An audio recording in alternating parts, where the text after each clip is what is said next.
வணக்கம். இன்றைக்கி நம்ம பண்ண போகிறது பொட்டேட்டோ 65. வாங்க எப்படி பண்ணலான்னு பார்க்கலாம். இதுக்கு ஒரு 1/4 கிலோ உருளைக்கிழங்கு எடுத்து ஆஃப் பாயில் பண்ணி வச்சுருக்கோம். அதில் கொஞ்சம் உப்பு, மிளகாய்த்தூள், கரம் மசாலா தூள், கார்ன்ஃப்ளவர் எல்லாம் சேர்த்து, இது கூடவே 1 ஸ்பூன் தயிர், 1 ஸ்பூன் இஞ்சி பூண்டு பேஸ்ட் போட்டு இதை நல்லா மிக்ஸ் பண்ணிக்கலாம்.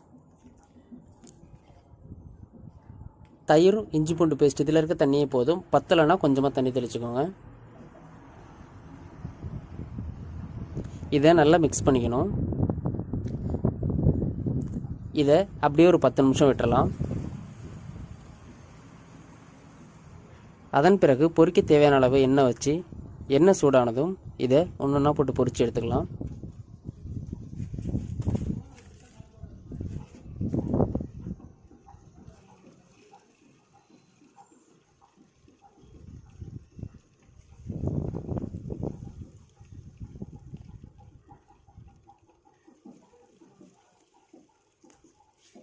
இதை பொறுமையாக ஒன்றொன்னா போட்டு பொரிச்சு எடுத்துக்கணும்.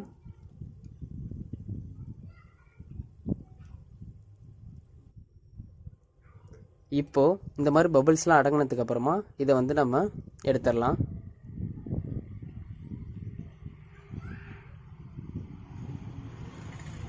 அவ்வளோதான், நம்ம பொட்டேட்டோ 65 ரெடி ஆகிடுச்சு. நம்ம சேனலில் வெறும் உருளைக்கிழங்கு சம்மந்தமான உணவுகள் மட்டும் போடுறோம். கண்டிப்பாக பாருங்கள். பிடிச்சிருந்தா சப்ஸ்கிரைப் பண்ணிக்கோங்க. தேங்க்யூ.